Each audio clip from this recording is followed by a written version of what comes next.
ยกมือ10 นิ้วกราบนอบน้อมอย่างพระติรัตนแก้วเจ้าตั้ง3 ประการอันมีพระพุทธเจ้าพระสัทธรรมเจ้าพระสังฆเจ้าอันเป็นสรณะที่เปิ่งตีเคารพนับถืออันสูงสุดในชีวิตกราบคารวะแตบไต้ไหว้สาปารมีธรรมพระมหาเถรานุเถระเจ้าคณะพระสังฆาธิการภิกขุสงฆ์องค์เนนจุตนจุองค์โดยความเคารพ ขอเจริญสุขเจริญปอนปออกไม่ออกศรัทธานาบุญสันนิบาตตันเข้านาและวัฒนธรรมคลื่นพระพุทธศาสนาและจริยธรรมส่งสัญญาณออกอากาศต่างสถานีวิทยุวัดฝ่ายหินตำบลสุเทพอำเภอเมืองจังหวัดเชียงใหม่ในระบบคลื่นความถี่ FM 104.50 เมกะเฮิรตซ์สถานีวิทยุคลื่นพระพุทธศาสนาและจริยธรรม ในความอุปถัมภ์ของมูลนิธิพระบรมธาตุเจ้าดอยสุเทพส่งสัญญาณกระจายเสียงในระบบคลื่นความถี่ FM 96.0 เมกะเฮิรตซ์ตลอดจนสถานีวิทยุชุมชนต่าง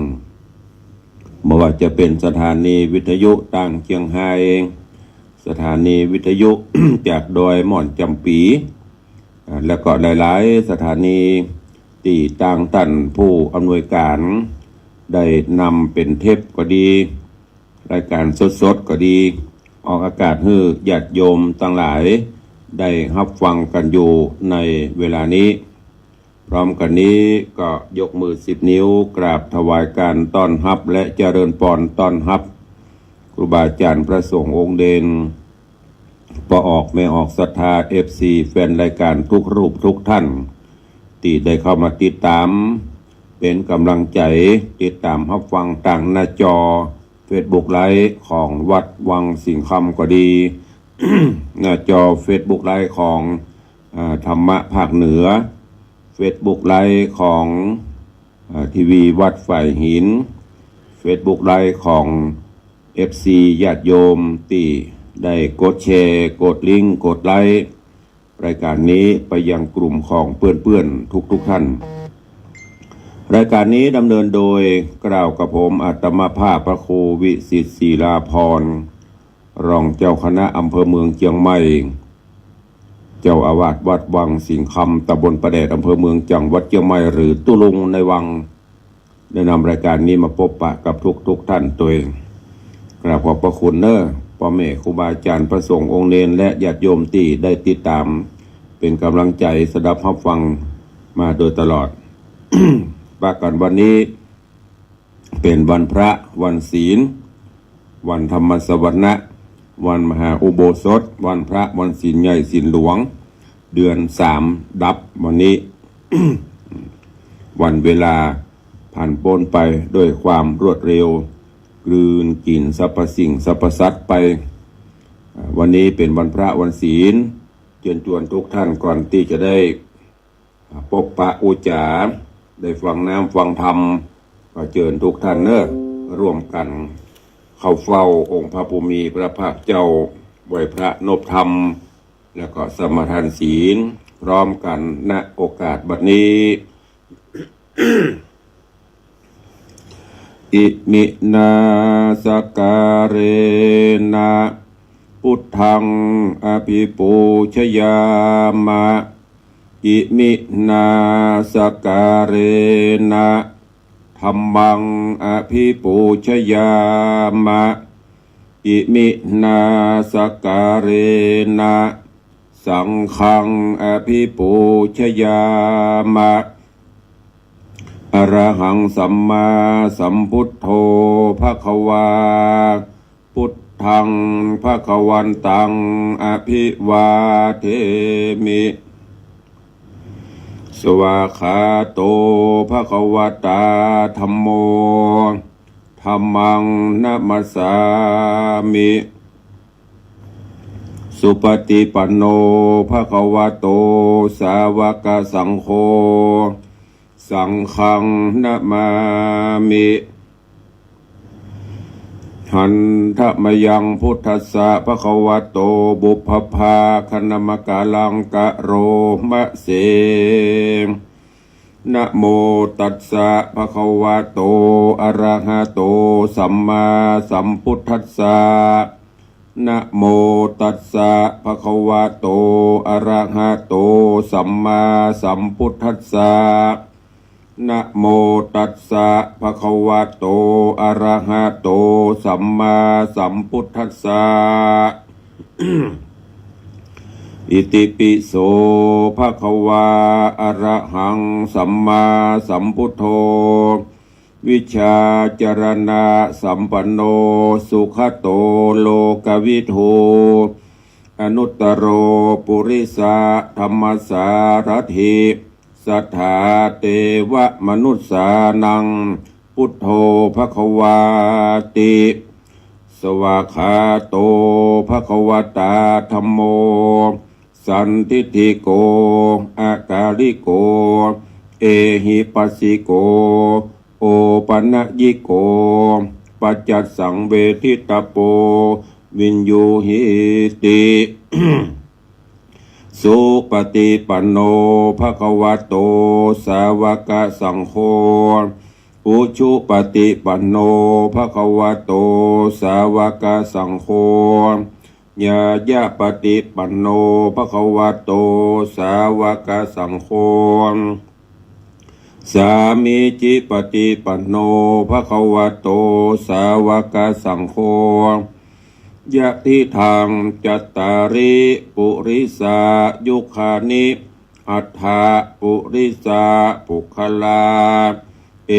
สะภะคะวะโตสาวกสังโฆอาหุนยโยปาหุนยโยทักขินยโยอัญชลีกาลนิโยอนุตตรังปุญญเขตังโลกัสสาติ ได้ปาญาติโยมทั้งหลายเข้าเฝ้าพระผู้มีพระภาคเจ้าโดยการไหว้พระสวดมนต์แล้ว ตอนนี้ไปตั้งจิตตั้งใจสมาทานรับศีลข้อวัดปฏิบัติเบื้องต้นเป็นหลักแห่งการอยู่ร่วมกันอย่างสันติสุขของมวลมนุษยชาติบนโลกใบนี้โดยการมีศีลห้าพร้อมกันตั้งใจสมาทานรับศีลเนอ นะโมตัสสะภะคะวะโตอะระหะโตสัมมาสัมพุทธัสสะนะโมตัสสะภะคะวะโตอะระหะโตสัมมาสัมพุทธัสสะนะโมตัสสะภะคะวะโตอะระหะโตสัมมาสัมพุทธัสสะพุทธังสรณังคัจฉามิธัมมังสรณังคัจฉามิสังฆังสรณังคัจฉามิ ตุติยัมปิพุทธังสรณังคัจฉามิตุติยัมปิธัมมังสรณังคัจฉามิตุติยัมปิสังฆังสรณังคัจฉามิตติยัมปิพุทธังสรณังคัจฉามิ ตติยัมปิธัมมังสรณังคัจฉามิตติยัมปิสังฆังสรณังคัจฉามิปานาติปาตาเวระมณีสิกขาปะตังสมาติยามิอะตินนาตานาเวระมณีสิกขาปะตังสมาติยามิกาเมสุมิจฉาจาราเวระมณีสิกขาปะตังสมาติยามิ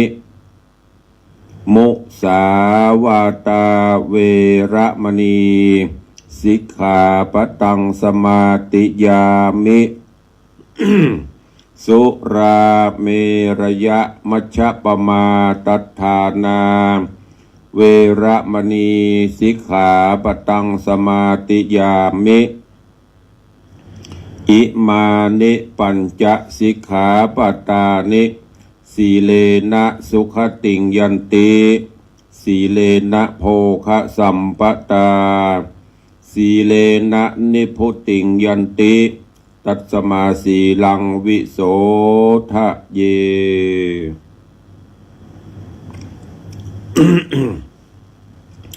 วันพระวันศีลเดือน3ดับวันนี้ได้นำปาญาติโยมศรัทธานาบุญทั้งหลายได้ไหว้พระนบธรรมได้สมทานศีลซึ่งเป็นข้อวัดปฏิบัติของพุทธศาสนิกชนเฮาทุกวันพระ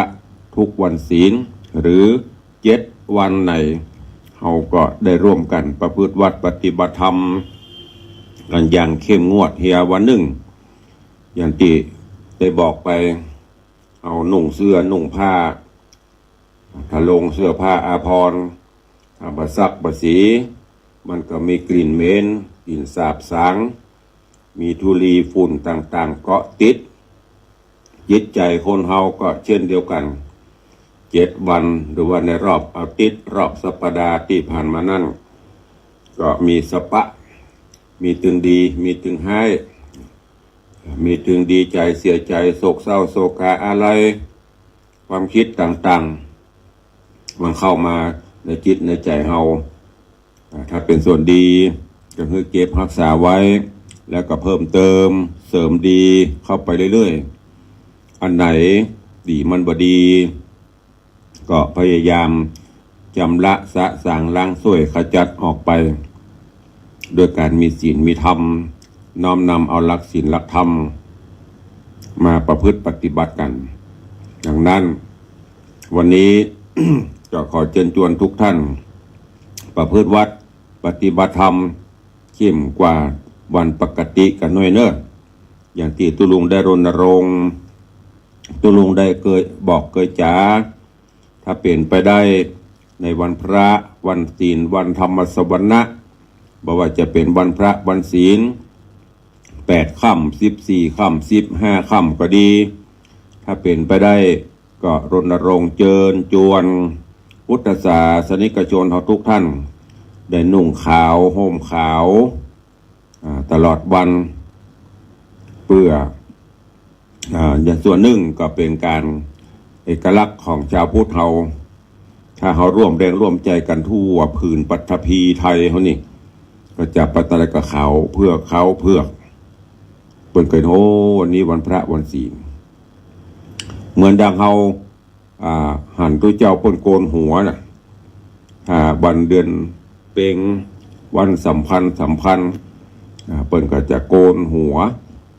ศรัทธาหันปกโอ้วันพูกวันศีลเนี่ยเหมือนเดียวกันเนอะถ้าเปลี่ยนไปได้เชิญชวนจะไปอายในสิ่งที่ควรอาย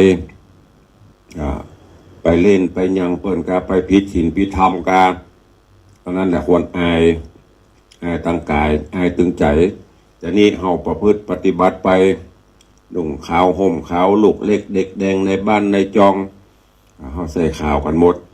ก็เหมือนไปมันก็จะชินไปเนอะเชิญชวนทุกท่านตัวก็ตะวาต้องขอสุมาอภัยหายไป1 วันตะวามันมีศาสนกิจไปแต่เจ้าไปร่วมถวายการต้อนรับคณะผู้ตรวจการประเมินผลวัดประชารัฐสร้างสุขตะวานี้เป็นมาตรวจประเมินผลที่วัดจังเขียนก็จะเป็นต้องไปในฐานะเจ้าคณะพระสังฆาธิการผู้ปกครองไปร่วมถวายการต้อนรับเปิ้ลก็เลยไปได้จัดรายการ วันนี้มาพบมาปากันตามปกติเสียงก็ยังเข้าตีเข้าต่างแต่เนิ่นอากาศก็รู้สึกว่าบางวันก็เย็นบางวันก็อุ่นบางวันก็ร้อนก็เป็นอุปสรรคในด้านการใช้เสียงกันตัว เต็ดไปกับมีกะแอมกะไอก็ต้องขอสุมาอภัยกับทุกท่านตัวก็เวลาก็ล่วงเลยมันนักเกตักตายพบปะกับพี่น้องทางหน้าจอ Facebook ก่อนเนาะส่วนพี่น้องทางบ้านก็เดี๋ยวก็ก่อยไปตักตายกันใต้รายการแล้วก็จะได้แจ้งข่าวสารตัวเจริญปอนต้อนรับคุณโยมทองคำพิวงคำเนอะเจริญปอนต้อนรับโยมปีอัญชลีคำกิติ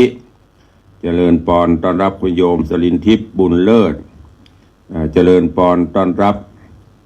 โยมแม่ครูเด่นทองจันทีเจริญปอนต้อนรับปเลียงจอดเนอะจอดสุรัตน์โอ้ไม่ได้ปะได้พบกันเมือง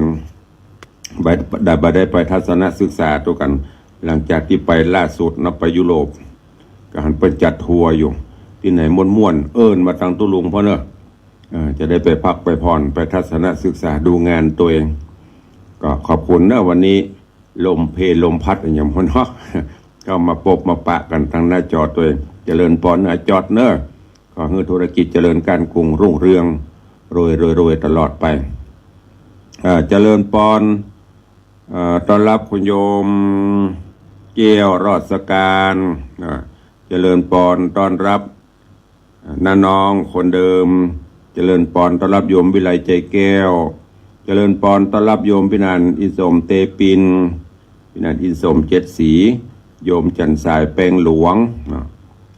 เจริญปอนต้อนรับ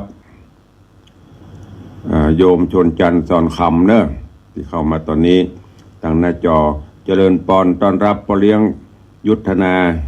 จังซอห่างดงเจริญปอนต้อนรับแม่หมอมัทนาอัมพันธ์ที่กำลังเข้ามาติดตามทางหน้าจอตอนนี้เดี๋ยวขัดตกบกพร่องใต้รายการตรงจะไปตัวไปตักไปถ่ายเนอะ เข้าสู่หัวใจรายการก็ฟังธรรมเทศนากันต่อจากเมื่อวันก่อนจันทะฟองสมุทรได้ลำดามาถึงยังผูกที่สี่จบไปละตอนหนึ่งเรื่องราวในตอนที่แล้วก็มาถึงสามาวดี หลังจากที่ป่อใส่แปรล่องลอยไหลไปก็ได้รับความทุกขเวทนานางก็ป่านปอซ้ำมีต้องมีไส้มีคันตัวเองก็อยู่ในเปไปไหลตุบป่องล่องลอยไปหลังจากที่ ฝ่าฟันอยู่กลางแม่น้ำเปก็ล่องลอยไหลไปนางก็มาให้ทุกขเวทนาในกลางเปแล้วก็ในขณะนั้นก็มีเทวดาหรือว่านางเมฆขลาซึ่งรักษาสมุทรกงกาก็ ได้หูได้หันก็เกิดความอินดูขุนนากับนางพร้อมก็ได้ลูกในต้องเมฆขลาแม่เจ้าก็ตัวตามรักษาบ่ฮื้อเปมีอันตรายบ่ฮื้อสัตว์ป่าสัตว์น้ำอย่างมาทำลายเปก็ไหลไปน้ำก็ทีบท้องไหลไปเมฆขลาก็ตัวรักษาอยู่ ส่วนน้ำก็ตีเอาเปนั่นไหลไปล่องไปจนล่วงล้ำได้15 วันนาง สามาบดีก็ทุกขเวทนาลำไรให้อยู่นะเสียงอันนั้นก็เกิดก้องเสียงห้องเสียงให้ของนางนะเกิดก้องห้องร้องไปถึงยังห้องต้องเมืองบาดาลพญาวิรุฬหะผู้ที่ปกปักรักษาจึงเป็นนาคก็ได้ยินเสียงประหลาดในใจนั่นว่าเสียงอะไรอย่างนี้มาร้องโห่มร้องไห้คร่ำครวญปริเวทนาโตนตันเต้าวิรุฬหะหรือว่าวิรุฬหกก็ขึ้นมาพ่อมากอยพุทธออกจากน้ำขึ้นมาพ่อก็มาหันนางสามาวดีตนบุญน่ะโอ้นางก็มามานต้องใหญ่ต้องเก่นั่งให้อยู่ในเปไหลน้ำแล้วก็ซ้ำหันยังเล็งหันยังกุมารนอน้อยที่อยู่ในต้องในคันของนางตัวเอง ซึ่งโดยเฉพาะกุมารในต้องเป็นผู้ที่มีบุญสมปานแหมน้อยจะได้มาโหดมาผายเจ้าจุมปูโลกล่าพญาวิรุฬหกก็อินดูก็จึงได้เนรมิตเกาะทราย เป็นที่พักที่จอดในยามค่ำยามคืนคือเนรมิตคือเป็นลานทรายขาวกว้างขวางดี พอถึงใกล้แจ้งใกล้รุ่งมาอาทิตย์หรือว่าตะวันปุ่งขึ้นเกาะทรายนั่นก็อันตรธานหายไปพญานาคก็คือเป็นน้ำดำเดิมพอใกล้จะค่ำมาไปจอดไปพักย่างที่เกาะทรายที่ไหนพญานาคก็จะไม่เนรมิตคือเป็นลานทรายเป็นเสียสลับซับกันไปเรื่องราวในตอนที่แล้วมาถึงตัดที่นี่ก็จบลงวันนี้มาฟังกันต่อว่าจันตะฟองสมุทรพระธรรมเทศนาเรื่องราวจะเป็นจะไรก็เจริญปอนญาติโยมทั้งหลายติดตามรับฟังจันตะฟองสมุทรในผูกที่ 4ตอนที่ 2เป็นลำดับไปณโอกาสบัดนี้ นะโม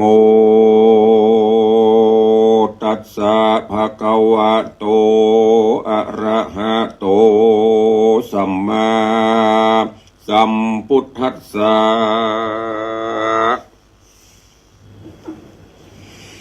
สัทธา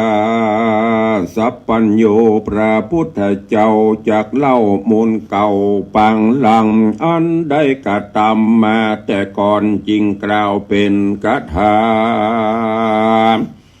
ว่าอิตังกะตังปุญญังเตจังอเนกจาตังดังเด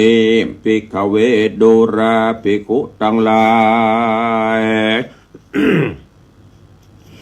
กะตังปุญญังบุญอันใดกระทำมาแต่ปังก่อนมันบ่หอนให้สู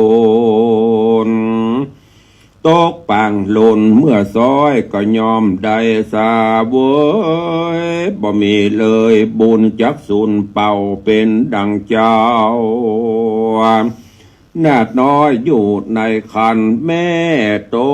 กผ่านทุกข์ยากทนลำบากอยู่กลางกงกการกลางคืนมาหลอดแล้วพญานาคก็เนรมิตเกาะแก้วหือแม่ลูกได้ยังเศร้าย้อนบุญที่กระทำเอาปางก่อนเด็กน้อยอ่อนในคันแต่ปางหลังล้ำมาหลายชาติได้เกิดเป็นลูกทุกขตะหากอับโจร ในวันหนึ่งคนตั้งหลายเจ้าบ้านเขาเป่าตานกันคนทรายมาพระพายกลางขวงแก้วหือล่าเปียงแล้วดีงามส่วนใจลามเด็กน้อยอันตุกข้าคอยบ่มีสั่งก็ไปตามเจ้าบ้านช่วยต้านสั่งวัดวาบ่มีสั่งจะมาตักเอาทรายสักสิ่งมันก็จริงเอามือแม่กอบแม่กำเอายังทรายต้าน้ำช่วยเจ้าบ้านเขาทำกำเอาทรายมาพระพายข่วงเกี่ยวกันเสร็จแล้วก็กลับไปสู่บ้านตนบุญอันนี้ก็หวนคืนมา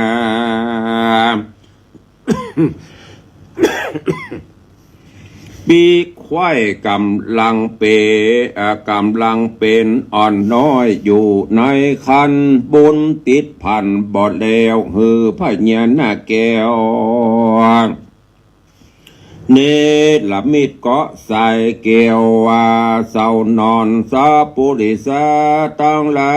ยมวลหมู่อย่าได้อยู่ประมาทละสาจุงพิจารณาทำบุญไปใจอย่าได้อยู่เปล่าได้ บุญตั้งหลายที่กระทำไว้จักช่วยได้ยามยากไรอับจน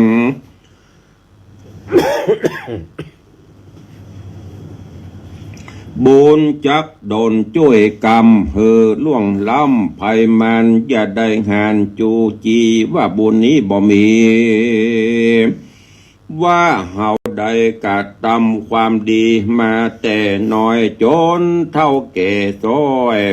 ร้อยหัวข่าวยังบ่ได้เป็นดีเหมือนเขาสักเตื้อลวดเลยบ่เชื่อผลบนการฮื้อตานโนนเพื่อแผ่ฮื้อตานเกขาสะโลมสร้างบุญกุศลมากกวางตั้งการก่อสร้างกุฏิวิหารทำบุญฮื้อตาน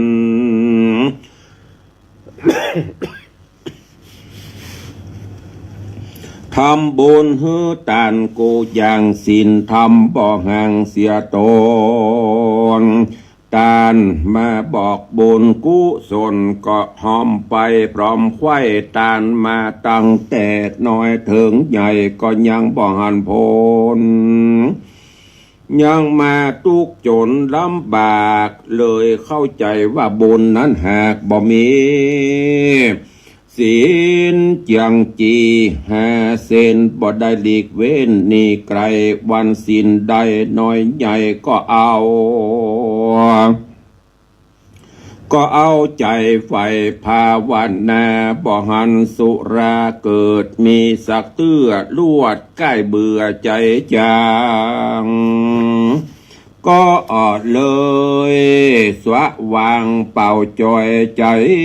บ่ลิงหอยในการกุศลอันนี้เรียกว่าโตนเข้าใจผิดต่างหากกรรมอันเป็นบาปที่ตัวได้กระทำมา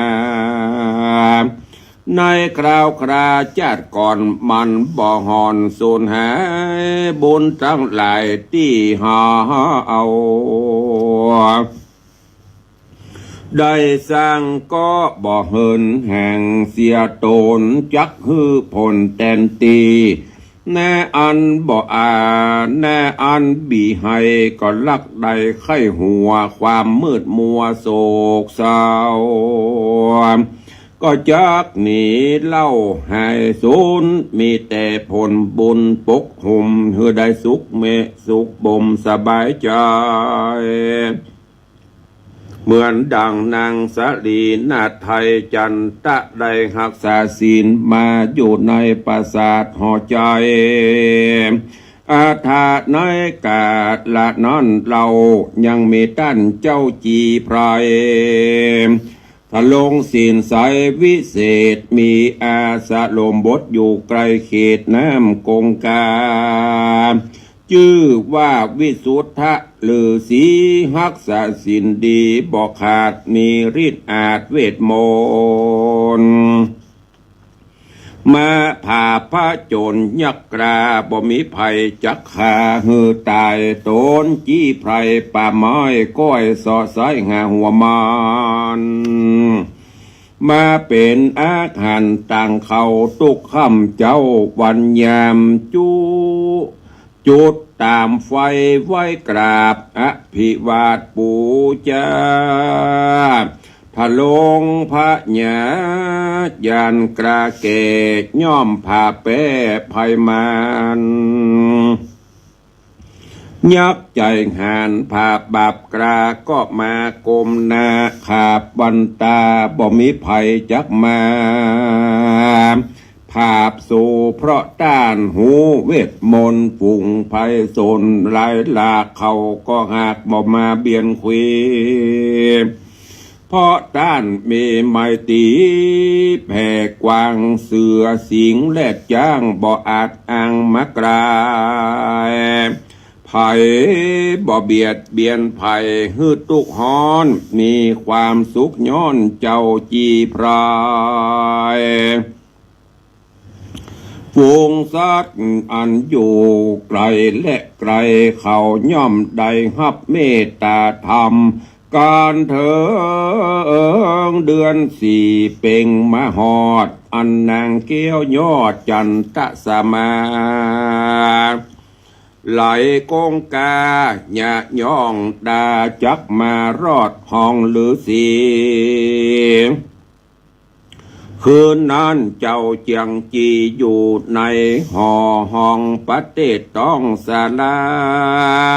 กันต้านปู่จะไฟเสร็จแล้วลือสีเกียวก็รับนอนเดิกอ่อนจรสะลำก็เกิดนิมิตพร่ำสลาฟาน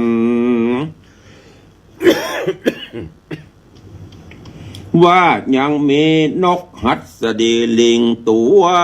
ใหญ่บินสะไสไปมา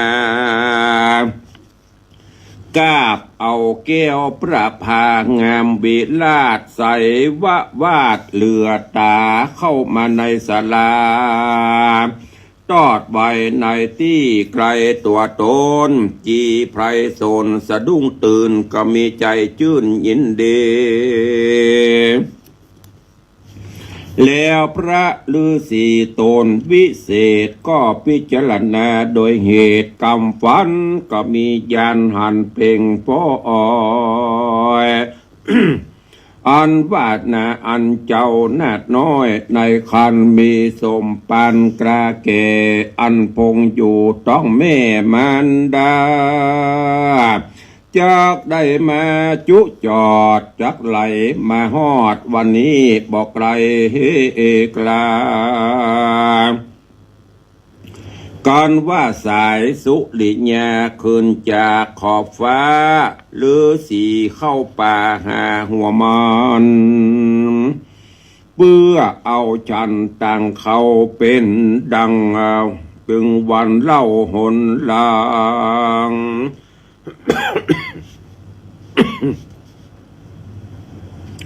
อันได้กะตำมาบอกขาดวันนี้หากอัศจรรย์จูมือคืนวันยินหายากมอกปอเลี้ยงปากเป็นวันปอกุ้มฉันเลี้ยงใดวันนี้ดูบ่ยากไรเรือลา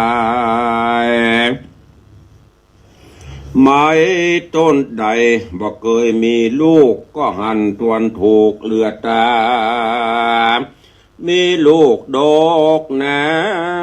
มวนมากด้านเก็บใส่ซาหากปามาเข้าสู่ศาลายามเจ้ามานั่งจันตังเขาไงตอนปอพระอาทิตย์จรคืนฟ้าเถิงไปหน้ากลางวันต้านมิใจพันใครอาบน้ำเตี้ยวเพื่อจำละล้างเหือใครพระจีภัยป่าเศร้าก็เข้าสู่ต้ากงกาเพื่อจำละกาญาสวยลางฝูงเหือใครยังใครเมื่อเจ้าจีไพรอาบน้ำอยู่มวลฟุ้งหมู่เทวดาอันมีนางเมฆลาเป็นเก้าได้ยูเป็นนางนอนเนาจันทสามาไหลล่องกงกามาใจเมื่อมาถึงไกลพระฤาษีพระเจียงจีได้ยินเสียงนางห้อยปากก็ได้เจียนจาว่าขอมาช่วยกำเฮือล่วงล้ำกงกาเจ้าตาปะสาสันพอหันแต่หนอบนเปทรงสารนักเกตนางนอเนาพระฤาษีก็เข้าไปหาลากเอาเปมาจุจอดที่ต้าหลอกงกาที่เคยลงมาอาบน้ำเจ้าก็หูพร่ำถึงกำฝันว่าเป็นอันเนตเต้หนอว่าอันก็ถามนางหนอจันสามาว่าโดรา นางกัญญาหนุ่มน้อยสันได้นางยอดซอยขี้เป็ดไหลมาเจ้าอยู่เมืองใดจ้าก่อนกี่พ่อแม่เมืองนางนี้ชื่อว่าสันได้ไผเอานางนงใบไหลน้ำหรือนางมีโตดใหญ่ล้ำถึงตายอาจยาก้านผายเน่นหนีบเอานางใส่เปทีบไหลกงกา หรือว่านางเป็นกาละกินีเมืองบานไผ่บ่ออ่างเฮออยู่ห่วมใจค่ะเตนันนางจันตะสามานาดน้อยได้ยินถ้อยเจ้าตาภาษาธรรมไทยนางก็ยกมือไหวหลายโหนเล่าเฮอจีไพรสนได้หูตามที่มีอยู่จูอันก็มีหันเลยนะนิติตังขีญาสังวันนาวิเศษจากห้องเหตุอันกล่าวยังจันตะฟองสมุดผูกทวนสีก็บังโกมสมเรศเดชพระธรรมเทศนาจันตะฟองสมุดลำดับลำดาถึงผูกทวนที่สี่จบปริปุ่นนังไปเรื่องราวก็เข้มข้นม่วนงันสันเล่ามีสาระคติในตอนนี้ แปลของจันทสามาวดีลอยล่องตึบป่องเข้าไปใกล้ไปถึงอาสลมปฤษีแล้วก็ก่อนที่จะไปปฤษีก็ได้ฝันนิมิตขึ้นต่างๆเดี๋ยววันต่อไปตุลุงเจ้าตอนนี้มาสรุปมาเล่าให้ฟังเนาะแล้วก็จะได้เทศนาขึ้นสู่ภูกที่ห้าเป็นลำดับไปวันนี้หลายท่านหลายคนก็จะไปวัดไปวาจะไปละวัดละวาเนอะวันพระวันศีลจะไปฮื้อเหมือนกำบนเก่าหนทางไปวัดประมนประหมองหนทางไปหนองประเลื่อมออกภาษาแล้ววิหารเสาวิหารเก้าอี้นักเหลือศรัทธาหลายวัดหลายวาบางวัดก็เต็มบางวัดก็ลอยลงเนาะก็จะไปละวัดละวาเนอะไปวัดไปวากัน วันนี้ก่อนที่จะได้อุจาก็ขออนุญาตนำข่าวสารมาประชาสัมพันธ์ให้กับญาติโยมทั้งหลายเกี่ยวกับงานข่าวสารงานบุญเนอะ ก็ขอเชิญร่วมงานบำเพ็ญกุศลประชุมเพลิงศพงานประชุมเพลิงศพของท่านเจ้าพระครูสมุสุทธิวากิติสัมปันโนอายุ44 ภาษา25อดีตเจ้าอาวาสวัดเมืองสัตว์หลวงเนอะในปารมีของท่านเจ้าจันทร์หลวงพ่อท่านพระครูรัตนชัยธรรมก็พิธีเริ่มมาตั้งแต่ตะวานี้มีการอาราธนาศพขึ้นสู่ปราสาทนกหัสดีลิงแล้วก็มีการบำเพ็ญกุศลตั้งแต่ตะวาวันนี้วันที่19ไปจนถึงวันที่21เนอะ วันที่21วันอาทิตย์ที่21ก็จะมีพิธีประชุมเพลิงศพก็จึงขอประชาสัมพันธ์เชิญชวนสาธุชนญาติโยมเนอะได้ไปร่วมในการประชุมเพลิงศพหรือว่าบำเพ็ญกุศลศพของท่านเจ้าพระครูสมุสุทธิวากิติสัมปันโนอดีตเจ้าอาวาสวัดเมืองสาดหลวงเนอะเชิญไปร่วมกัน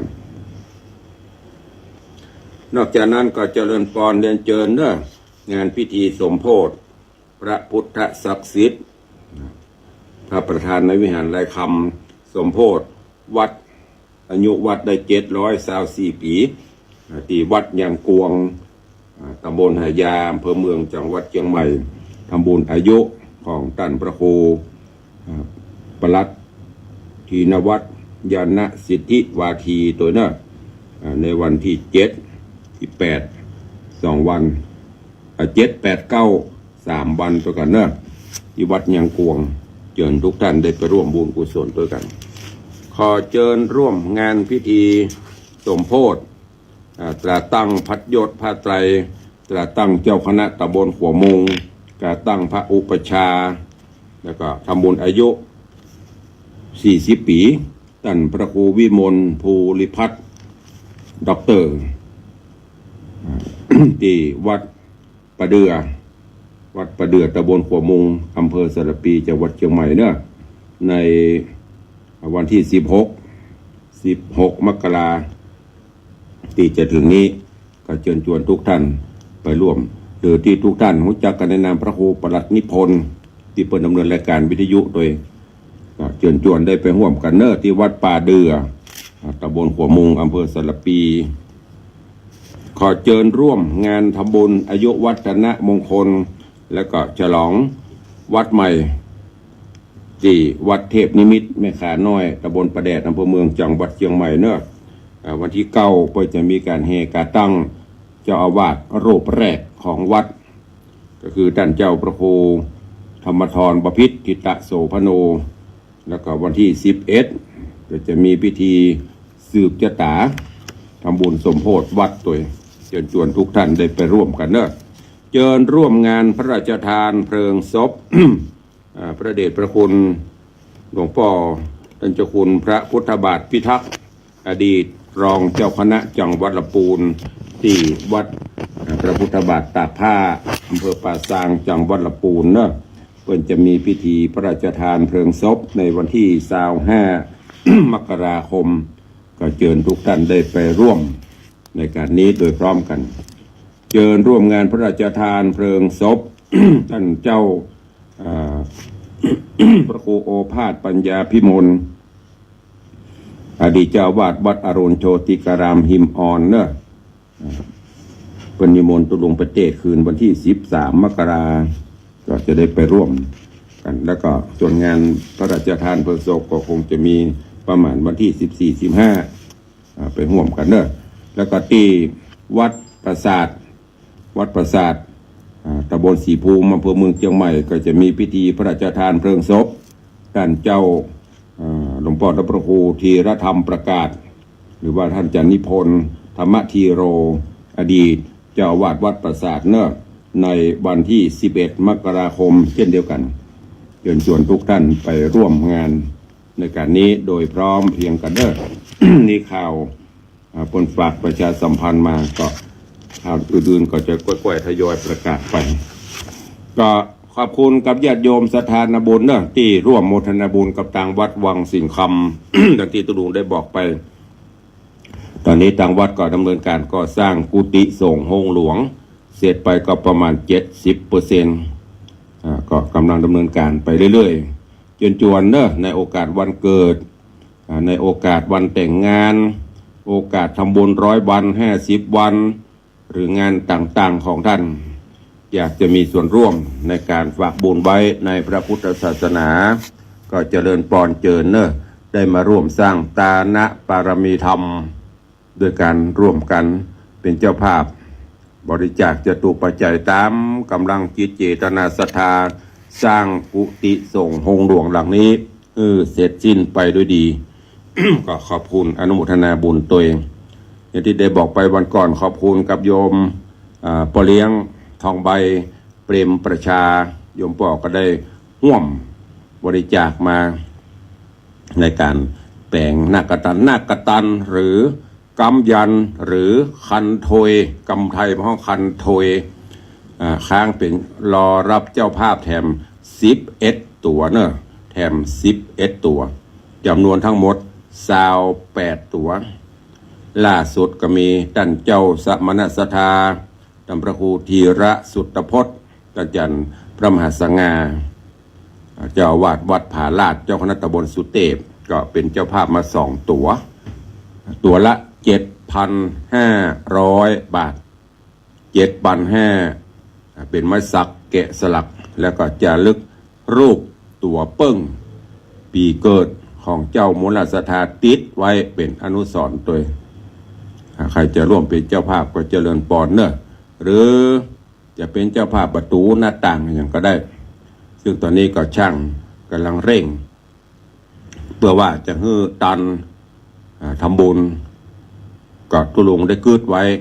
ร่วมกับคณะกรรมการศรัทธาว่าอยากจะให้มันเซตไปบวยๆจะได้ขึ้นอยู่จะได้ปนฝนหัวปนอย่างตัวเนาะก็กะว่าถ้าเป็นไปตามความตั้งปรารถนาไว้ก็ประมาณเดือน8ก็จะได้ตานก็เจริญปอนเจริญเนอะใครจะให้จะหอมจะห่วงบุญกุศลกับตุลุงกับทางวัด ร่วมกันสร้างบารมีธรรมแปลงกุฏิสงฆ์ห้องหลวงของวัดวังสิงห์คำก็เจริญปอนเจริญได้ทุกเวลาเนอะจะได้จดเอาลายหมายเอาชื่อของทุกท่านเมื่อได้ศูนย์หินศูนย์ดินศูนย์ทรายตั้งความปรารถนาได้ไว้ก็สำเร็จไปเนาะก็รายการวันนี้ก็จะได้เปิดตั้งหน้าใหม่เนอะใครจะอู้จะเอ่ยตอนนี้ตั้งหน้าจอ Facebook ไลฟ์ก็มีโยมให้เข้ามาโยมปีอัญชลีคำกิตติ โยมวิไลใจแก้วเข้ามาใครจะอู้จะเอ่ยกับตุลุงเนอะตั้งบ้านตั้งจองเข้ามาได้0810836540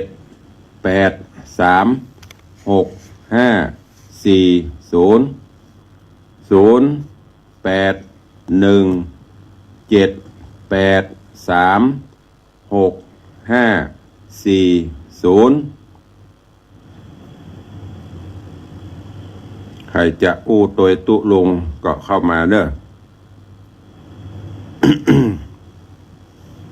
มีไหมเอ่ยไปวัดไปวากันหมดกะสมทรงสิทธิตาร้องหัวดำว่าจะได้ ไปสาเจ้าฟังอยู่เจ้านึกว่าจะฮับตัวตุลุงสักตัวอีกอย่างเจ้าจะตัวอูเล่นไปได้อนุโมทนาบุญนะแม่เนอะบุญรักษาจมแม่สมทรงสิทธิตาร้องหัวดำร้องหัวแดงเสียวเล่นเปิดไปได้เอาใครจะอู้ใครจะรายงานตัวต่อไปเข้ามาเนอะ 0817836540ก็อยู่ไกลหอพักมีไกลนี่เขาถ้าจะทอดอันยำหุกินเข้ามาเดือดขัดเพราะคันคอยุบยิบนี่ มีไหมเอ่ยวันนี้วันพระวันศีลถ้าจะไปวัดไปวากันช่วงนี้ก็จะเป็นช่วงของปล่อยหลวงแล้วก็จะเป็นปล่อยล้อตึงหลวงตึงล้อเนี่ยปล่อยหลวงก็คืองานฉลองสมโภชถาวรวัตถุกุฏิวิหารศาลาโบสถ์อย่างต่างๆในพวกปล่อยหลวงถ้าปล่อยล้อก็คืองานศพพระเจ้าประสงค์เจริญปอนเจ้าไว้สาเจ้าตุลุงเจ้าไม่ยอดไม่คือเนอะสาธุกำลังจะไปวัดเจ้าอนุโมทนาสาธุเนอะเจ้าสาธุสบายกำลังใจเนอะเจ้าสาธุไม่ยอดไม่คือกำลังจะไปวัดวันพระวันศีลวันนี้จะไปละวัดละวาคนเฮาประเดี๋ยวนี้ฮู้สึกว่ามันตุกละเก่านะ ตุกละเก่าอีใดพอตะก่อนนี่เปิ้นบ่พอมีภาระประเดี๋ยวนี้โอ้เกษียณละเฒ่าแก่ละนึกไว้ได้สุขสบายได้ไปไหนเหมาะขาวของขวัญจีนโบดำของขวัญจีนโบดำเอาลูกเอาหลานมาฮื้อเลี้ยงให้เหมาะเนาะอีพ่ออีแม่เนาะบ่เลี้ยงเนอะก็เข้าไปเนี่ยการเนี่ยเลยเพิ่มภาระเริ่มเพิ่มความทุกข์ขึ้นแหมถ้าบางคนโอ้กูบ่เอาแล้วเนอะบ่เท่าอย่างมือบ่เอาอย่างซักอย่างสู่เกิดมากับสู่เลี้ยงคนเด้อขออิสระเสรีเลี้ยงสู่ใหญ่ละขอโฉบเฉี่ยวบินไปทำบุญสุนทานอีกเดี๋ยวนั่นก็อิสระไปแต่มันก็ทำยากเนาะอันนี้คือสภาวะการโลกปัจจุบันมันเปลี่ยนแปลงไปโลกเจริญในด้านวัตถุแต่จิตใจมันบ่เจริญไปตัวเองอย่างตุลุงเคยบอกพ่อแม่ครูบาอาจารย์เคยเล่านะมา อีปล่อยแม่เขานึกถึงลองหลับตาย้อนอดีตเมื่อก่อนม้วนหน้าหนาวอีโอ้นั่งหิงไฟกัน เก็บเกี่ยวเข้าแล้วเอาคุกเข้าบ้านแปลงเอาคุกห่มไฟค่ำมานั่งหิงไฟจีเข้าล้ำเข้าจีเข้าเย็นมีก็เอามาจีกินกันอู้จากันม่วนถูกลงโป่งกันดีหัวหลอบขอบชิดกับบะมีไผ่ไข่หลบขี้อำกันเตียวโลกหัวบ้านหางบ้านเลี้ยงไก่บ้านนั่นก็เลี้ยงบ้านนี่ก็เลี้ยงไก่เฮาไปขึ้นบ้านเปิ่นไก่เปิ่นมาขึ้นมาบ่เดือดร้อนเดี๋ยวนี้ไม่ได้แม้แต่ปีออกน้องออกดองเดียวกันมาก็ยังบ่ถูกเหมือนกันสาเหตุที่ไม่ถูกกันเพราะอะไรอย่างสมบัติพัสถานเป็นลักปอแต่ละแม่แต่ละ จากที่โล่งซอยแล้วกันนะแบ่งอันนี้ห้องอีลานี่ห้องอีแก้วนี่ห้องอีมาอีคำเดี๋ยวก็พี่น้องเดียวกันบรรทุกกันปีตายห้ามไปมาหาสู่กันนี่ก็มีนี่แหละสังคมปัจจุบันความหันแก่ตัวความหลบโมโทสันอิจฉาตาห้อนกันเจริญปอนเจริญปอนนมัสการเจ้าจากตังใดเจ้าฟังจากโทรศัพท์อย่าไปฟังวิทยุไม่ฟังโทรศัพท์ถ้าอ่านคุยกันบอกหูเรื่องเจ้าว่าจะดอยลูกดอยสะเก็ดมาเจ้าบ้านอย่างดอยสะเก็ดบ้านแม่ห้องไข่อยู่ดอยสะเก็ดเจ้าแม่ห้องไข่บ่เจ้ข้างใครเนาะแม่ห้องไข่เจ้าก็น่ะบ่เจ้ข้างใครเนาะเป็นแม่ห้องใครเนาะบ่เจ้แม่ข้างใครเนาะ